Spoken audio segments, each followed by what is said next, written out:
Carol McMillan had always been a beacon of warmth and friendliness in Shaker Heights, Ohio. At 48 years old, she was a beloved figure in her community, known for her bright smile and willingness to lend a helping hand. She was married to Daniel McMillan, a man 16 years her junior. Despite whispers about their age difference, the couple seemed happy. Daniel was a busy man working for a health insurance company, but they made time for each other. They had been married for 5 years, living with Carol's 16-year-old daughter, Sarah Levinsky McMillan, from a previous marriage. Sarah was ambitious and driven, dreaming of becoming a doctor. Carol adored her and supported her every step of the way.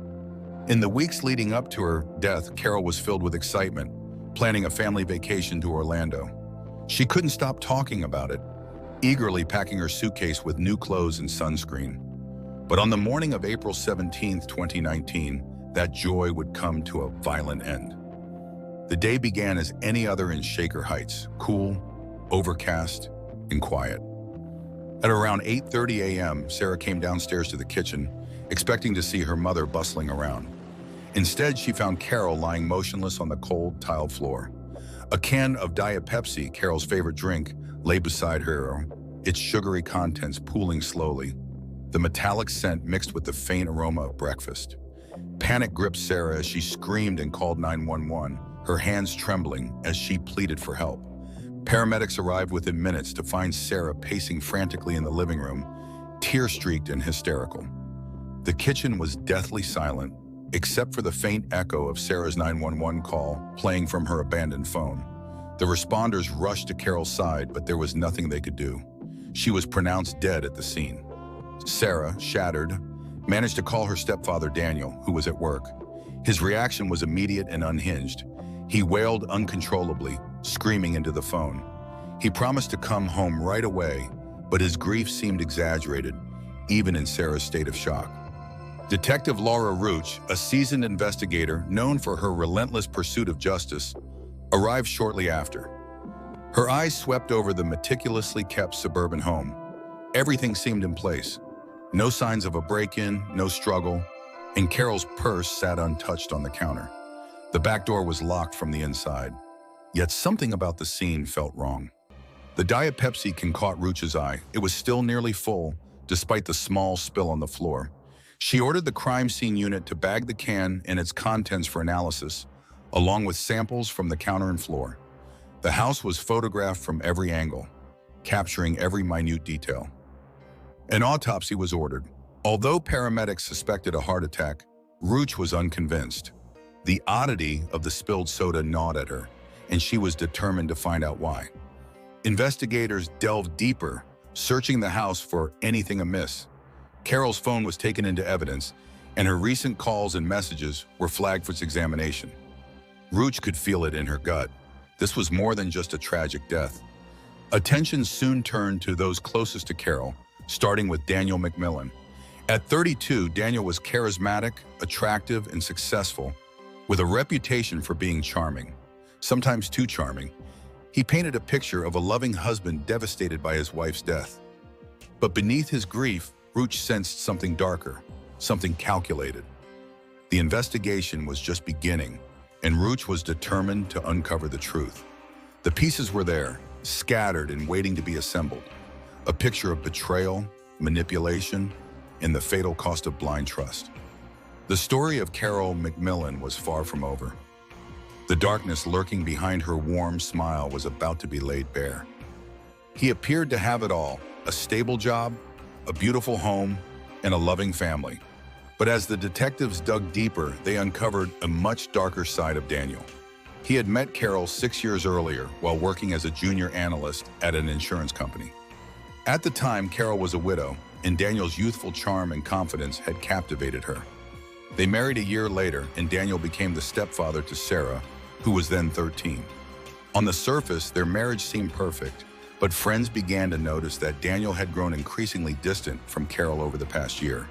He worked longer hours, often coming home late, and sometimes claimed he had to travel for business. During his first interview with the police, Daniel remained unnervingly calm, even cold. His shock over Carol's death seemed underwhelming, his emotions flat. He told Detective Laura that he had been at work when it happened and rushed home as soon as Sarah called him. When asked about his relationship with Carol, he claimed they had a good marriage, though he admitted they had grown apart. He insisted he had nothing to do with her death and had no idea why anyone would want to harm her. However, as the interview continued, detective suspicions grew. Daniel was too controlled, too composed. When asked about Carol's plans, he was vague, stating he was a feminist and didn't keep track of his wife's day-to-day life. He also couldn't recall the last time they had a meaningful conversation or intimacy as a couple. Robotech found it odd that Daniel, who claimed to love his wife, seemed so emotionally disconnected from her. Furthermore, there were discrepancies in his statements. For instance, Daniel claimed he knew Carol's favorite drink was Diet Pepsi, yet when she was found, a half-empty can of the soda was next to her body. He explained that Carol drank soda often, but he didn't seem to know much about her other habits or routines. The detectives began to wonder, could Daniel have wanted out of the marriage? Was there something darker driving him? The investigation into Daniel's life revealed shocking secrets, one of the most disturbing being his sexual obsession with his stepdaughter, Sarah. This revelation gave the police a new angle to explore. If Daniel was infatuated with Sarah, it could explain why he might have wanted Carol out of the way. But proving Daniel's involvement in Carol's death would require more evidence. Detectives knew they needed to be thorough, carefully piecing together the clues that were beginning to form. The next person they investigated was Sarah Levinsky McMillan, Carol's 16-year-old daughter from a previous marriage. Sarah was an ambitious pre-med student at Case Western Reserve University in Cleveland, where she had earned a scholarship for her academic excellence. Known for her kindness and dedication, Sarah often volunteered at local hospitals and tutored underprivileged students. She had always admired her mother, seeing Carol as a pillar of strength and compassion. The two shared a deep bond, spending weekends together, shopping, watching movies, or simply talking about life. Carol had been Sarah's biggest support, especially after the death of Sarah's biological father during her childhood. That loss had forged an unbreakable connection between mother and daughter, making Carol's sudden death all the more devastating for Sarah. When the police first approached Sarah, she was visibly shaken. The pain of losing her mother was compounded by the shock of finding her dead. Sarah explained to the detectives that she had been studying for an upcoming biology exam when she decided to take a break and grab a snack. It was then that she found her mother on the floor, unresponsive, with a can of Diet Pepsi nearby. In panic, Sarah called 911, hoping against hope that it wasn't too late. During her interview, Sarah was cooperative but emotional. She described her mother's recent mood as happy and content, with no signs of stress or unhappiness. Sarah couldn't think of anyone who would want to harm Carol, describing her as someone who was loved by everyone who knew her. When asked about her relationship with Daniel, Sarah spoke highly of him, calling him a sweetheart and saying she saw him as a supportive father figure. She was completely unaware of Daniel's secret obsession with her, a fact that unnerved the police and raised further suspicions. As the detectives dug deeper into Sarah's life, they found no evidence suggesting her involvement in her mother's death. Her alibi checked out. She had been in her room, absorbed in her studies at the time of the murder. Her social media activity portrayed the life of a typical college student, posts about school, friends, political causes, and exams. There were no signs of secret relationships or troubling behavior. However, the police remained wary of the dynamics within the McMillan household. They began to wonder if Sarah could have been an unwitting pawn in Daniel's disturbing scheme. If his obsession with her was as intense as they feared, it could mean that Sarah was also in danger. But for now, there was no concrete evidence linking her to the crime. The detectives shifted their attention, now focusing on Jessica Miller, Carol's closest friend and confidant. Jessica, 45, a real estate agent, had been a part of Carol's life for over a decade. Their bond, formed through shared struggles and triumphs as working women in Shaker Heights, had grown inseparable. Jessica was frequently seen at Carol's house, helping with community events, or sharing wine during quiet evenings. To those who observed them, their friendship seemed unbreakable, a relationship built on trust and respect. But soon the police uncovered a hidden layer of their connection. Despite her outward loyalty, Jessica had been having an affair with Daniel McMillan. The revelation of this affair was a devastating blow to those who knew the trio, especially considering the deep friendship between Jessica and Carol. Jessica claimed the affair had begun about a year before Carol's death, starting innocently at one of Jessica's infamous hot tub parties, where Daniel attended alone. After some playful flirting, the encounter escalated into a full-fledged sexual relationship. Jessica admitted to feeling guilty for betraying her friend, but couldn't resist Daniel, whom she described as hot. When the police questioned her, Jessica was visibly nervous, defensive, and aware that her affair with Daniel placed her under suspicion. She insisted she had nothing to do with Carol's death, though she confessed to feeling sadness over her friend's passing.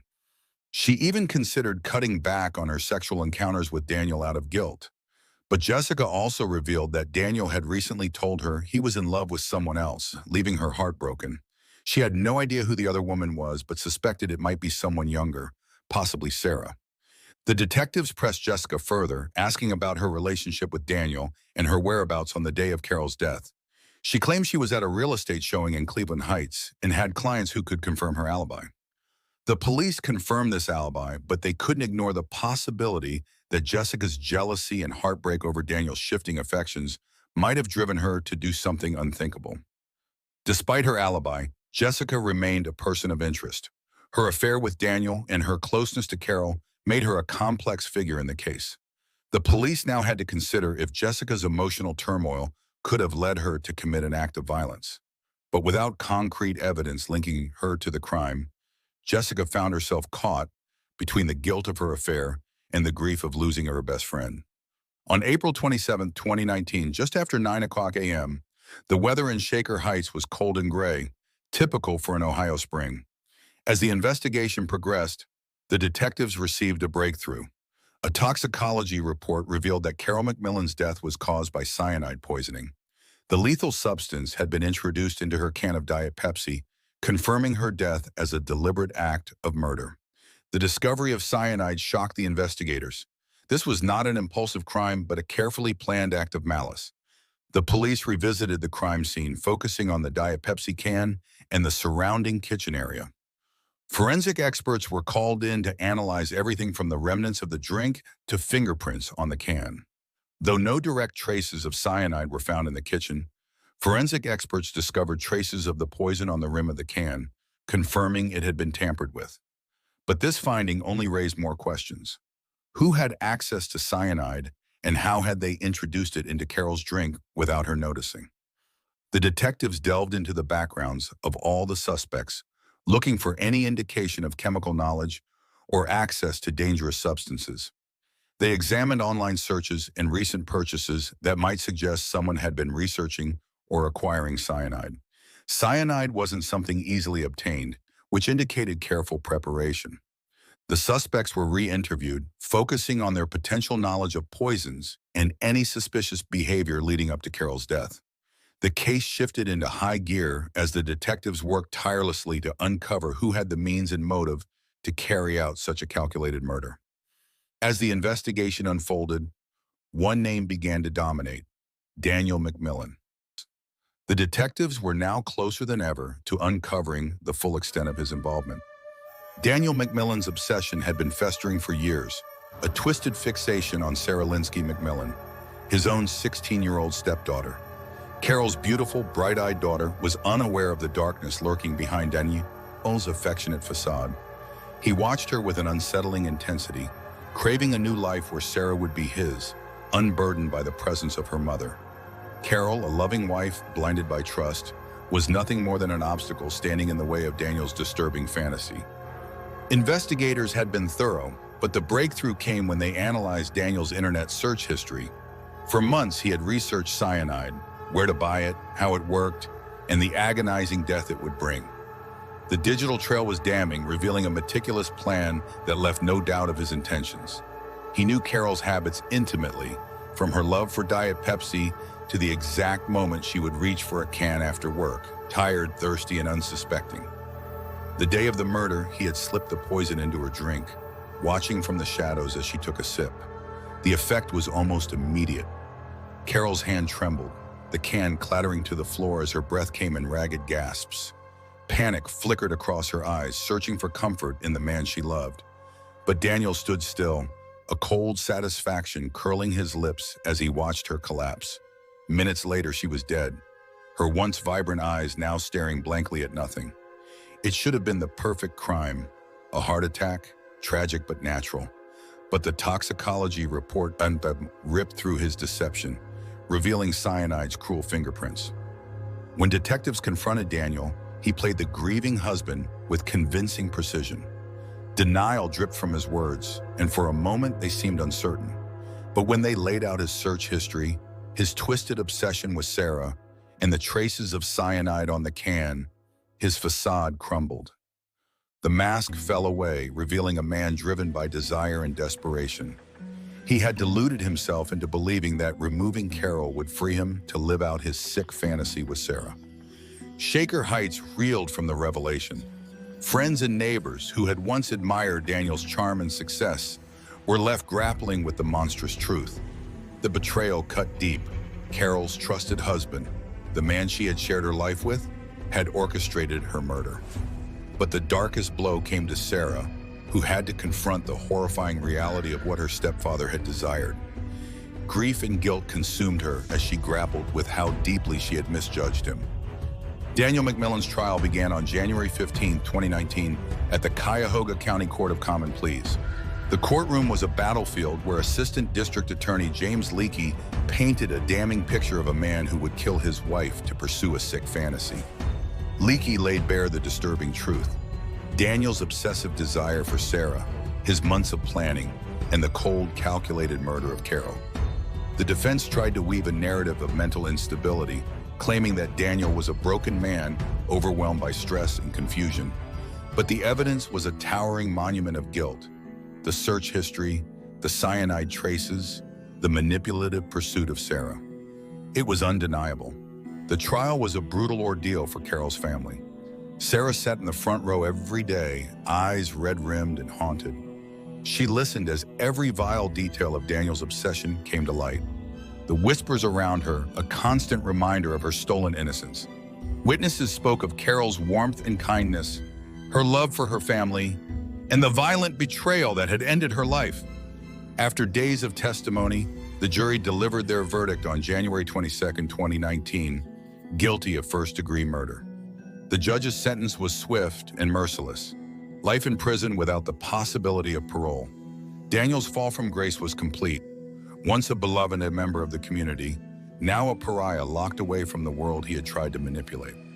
Shaker Heights returned to its quiet routine, but the case left scars that would never fade. Sarah, once a bright pre-med student with a promising future, withdrew from school to confront the darkness Daniel had inflicted on her life. The community rallied around her, but whispers lingered. Pity, fear, and judgment wrapped into hushed tones. Therapy sessions and supportive friends couldn't erase the memories of her stepfather's obsession. Jessica Miller, Carol's closest friend and Daniel's secret lover, was spared legal repercussions but was far from unscathed. Her reputation was shredded by scandal, her betrayal staining her name. She vanished from the social circles she once dominated, her isolation a self-imposed exile. Daniel McMillan's name became synonymous with horror in Shaker Heights. The headlines faded, but the whispers remained, echoing through a community forever haunted by the memory of Carol McMillan and the man who betrayed her. Jessica Miller's real estate business crumbled under the weight of scandal. The whispers, the pointed glances. Shaker Heights was a town that never forgot, and certainly never forgave. The affair with Daniel McMillan, once a forbidden thrill, had become a badge of shame. The community she had once charmed now saw her as complicit, if not in the murder itself, then in the betrayal that preceded it. Desperate to escape the shadow of a dead woman, Jessica sold her house for a fraction of its worth and disappeared to an unfamiliar city. But the past clung to her, insidious, whispering accusations in the silence of lonely nights. Success in real estate was no balm. Each sale felt like a hollow victory. She was a pariah hiding in plain sight. In Shaker Heights, the world kept spinning. Carol's friends and family returned to the routines of small-town life, but the space she left behind was vast and aching. They clung to memories, honoring her through the Carol McMillan Foundation, a charity that embodied her compassion for underprivileged children and struggling families. The foundation grew, becoming a beacon of hope even as the memory of her violent death tainted its legacy. The town's picturesque streets, once a postcard of suburban serenity, now carried a lingering unease, a reminder that darkness could lurk anywhere, even in the heart of a community. Sarah Linsky McMillan, haunted by grief and betrayal, tried to piece together a shattered life. The trauma ran deep, nightmares of her stepfather's lustful gaze, her mother's contorted face in death, and the agonizing revelation that love had been a mask for monstrous desires. She fled from her dreams and dove into her studies, returning to Case Western Reserve University after a long hiatus. The path to becoming a doctor was punishing, but she pursued it with relentless determination, clinging to the goal her mother had always wanted for her. The girl who once brimmed with youthful ambition was now hardened, her compassion tempered by pain. Occasionally, she spoke at events, urging people to seek help before despair and obsession consumed them. But beneath the surface, she was still a shattered soul, rebuilding, but never whole. Daniel McMillan's name faded from headlines, becoming a cautionary whisper passed around Shaker Heights. In prison, he lived in squalid monotony, stripped of all power and status. Regret gnawed at him, but not for the life he stole, only for the life he failed to seize. He was a predator with no prey, tormented by fantasies he could never fulfill.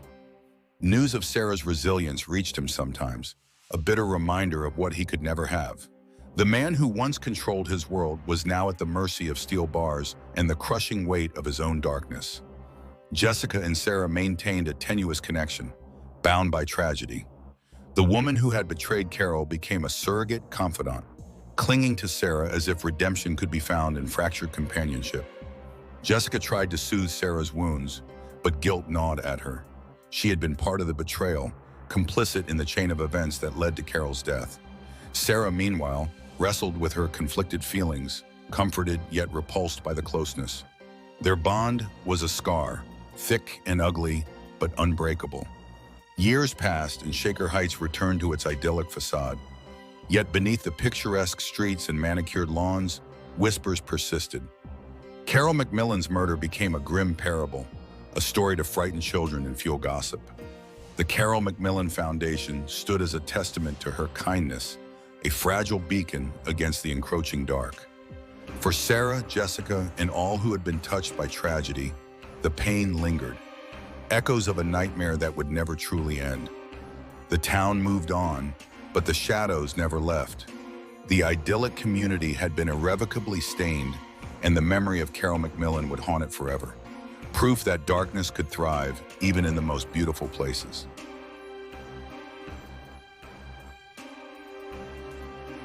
Thank you for watching. Don't forget to like and subscribe for more disturbing true crime stories. Leave your thoughts and theories in the comments below. Let us know what you think. Stay safe, and I'll see you in the next video.